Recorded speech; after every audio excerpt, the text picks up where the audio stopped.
Tonight on Connecticut's news station. Bringing the hardware back to stores. That's number 5, baby. Let's go! UConn coming home champions. And the Huskies celebrate championship time. Husky pride running high, honoring the team's return to glory. Nothing but electric. And to have such a dominant team just run through San Diego. Celebration turns to chaos on campus.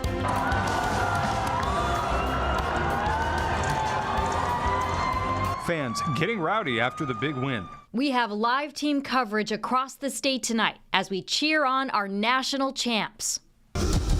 Now at 6, this is Fox 61, Connecticut's news station. Right now at 6, a big win for the UConn Huskies. The UConn men's basketball team returning to Connecticut as national champions tonight. Good evening. Thanks for joining us here in the news at 6. I'm Ben Goldman. And I'm Jen Bernstein. Celebrations have been going on all day across the state after UConn's big win against San Diego State. And the Huskies celebrate championship time. Yes, and just 15 minutes ago, the Huskies arrived back on campus for a celebration rally at Gamble Pavilion. The Huskies winning 76-59 last night. This is UConn's 5th national title, giving the team more national titles in the past 24 years than any other team in the country. And this just in, a little while ago, Governor Lamont announcing their victory parade and rally to honor the men's team.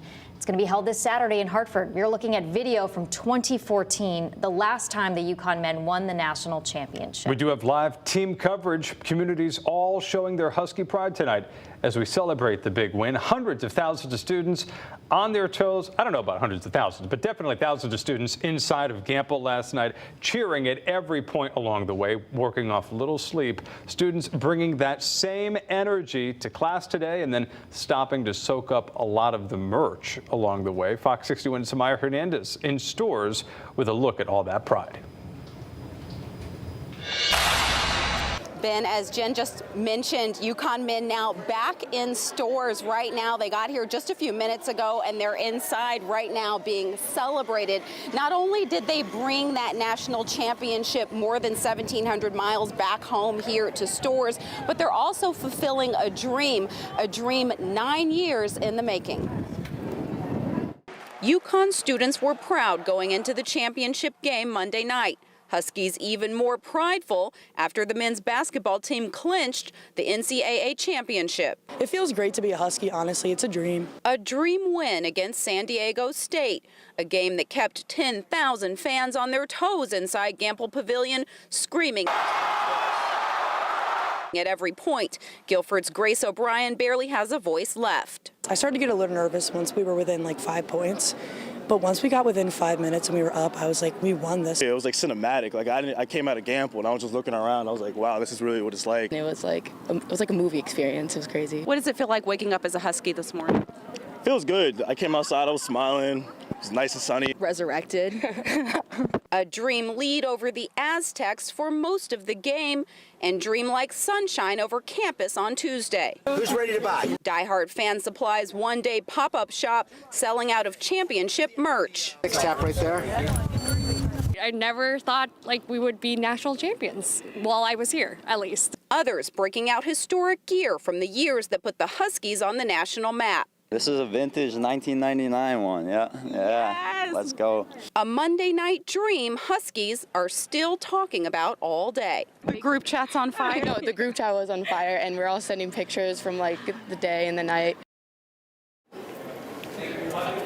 And that's the thing about a dream, it doesn't last forever, but you can spend $40 and buy some merch, and that could last forever. Live from the basketball capital of the world, I'm Samaya Hernandez, Fox 61, Connecticut's news station. The place to be, Samaya, thank you. Well, yesterday's magical win was closely followed by campus madness. Yeah, that high energy that was found inside of Gamble Pavilion spilled out onto the streets where excitement then turned criminal. Fox 61's Matt Cairns surveyed the damages on Stores campus with the very latest for us today. Matt.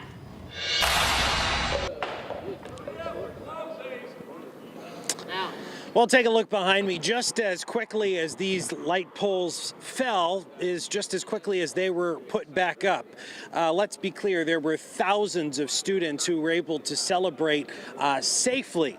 However, the vandalism and damage that you see on campus today was certainly not a reflection of everybody, and students did admit that it casts a negative light on the university.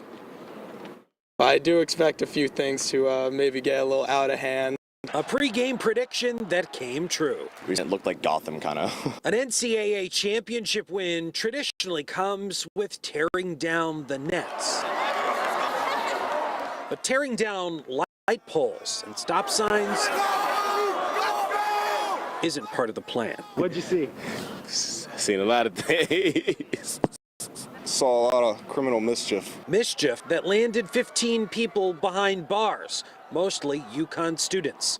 Those responsible will face arrest, and if they are students, sanctions, up to and including expulsion, said the university. Additionally, 16 people were taken to the hospital.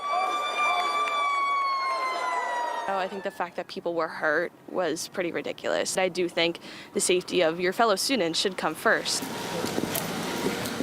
Daybreak shed light on the destruction. Toppled poles, burned benches, shattered windows, sheared signs. Facility staff working overtime to clean up. I mean, I'm not a huge fan of the destruction, but, you know, we got the best fans in the world, so you knew it was going to be crazy. But maybe you didn't know your car would be flipped over. Like, that's someone's real car. Like, you know, if that was my car, I'd be like, oh my God.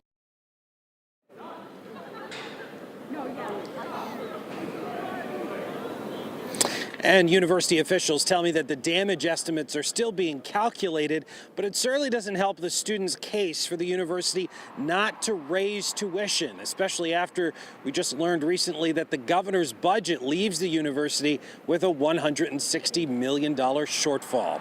We're live on the Storrs campus. Matt Karen, Fox 61, Connecticut's news station.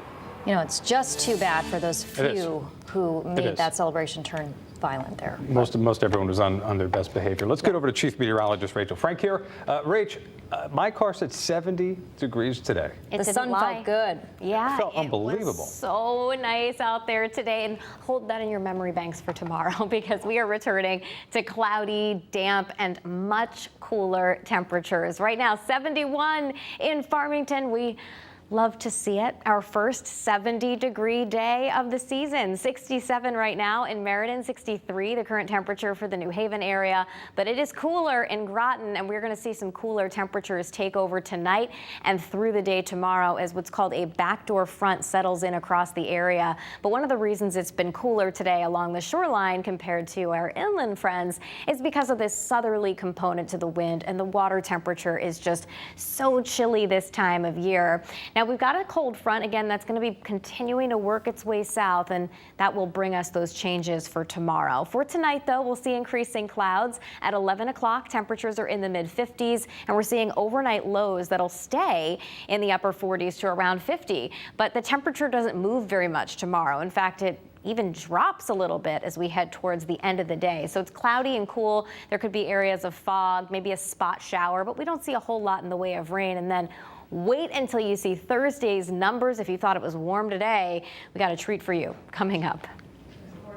Thank you, Rachel. Well, we are following the historic indictment of former President Donald Trump tonight. This afternoon, he pleaded not guilty to 34 felony counts related to falsifying business records. This tied to hush money payments to adult film star Stormy Daniels ahead of the 2016 presidential election. We want to go to Fox 61's political reporter Emma Wolfhorst. She joins us live right now from the Breaking News Center with the very latest. Emma. Jen, Ben, right now, Donald Trump is on his plane, heading back down to Mar-a-Lago in South Florida. The former president spending just 24 hours in New York. He did not speak to reporters at any point during the arraignment today, but he entered his not guilty plea himself. Now, the judge did not impose a gag order, but the Associated Press reporting the judge did warn him to refrain from using inflammatory rhetoric. Trump, though, using this to rally supporters since the indictment was announced last Thursday. The Trump campaign claiming to raise $7 million in the days since the indictment was announced. The former president continued continually using rhetoric about revenge, calling the investigation a witch hunt, using this opportunity to gather his base, with a significant portion of the GOP really coming to his defense here, even Trump critics attacking the indictment and the Manhattan DA. Only for Donald Trump would this be a moment to celebrate and high five his political allies. And I think that says a lot about where the country is now in terms of political and partisan polarization. And like I said, Trump on that plane heading down to Mar-a-Lago for a planned event around 8 o'clock tonight, where he's expected to deliver remarks to supporters. This speech will really be our first look at how he'll frame the 2024 race. The question, if he'll make fighting the indictment the centerpiece of his presidential campaign. I'll be watching that speech and we'll bring you updates tonight at 10 and 11. Jen, Ben.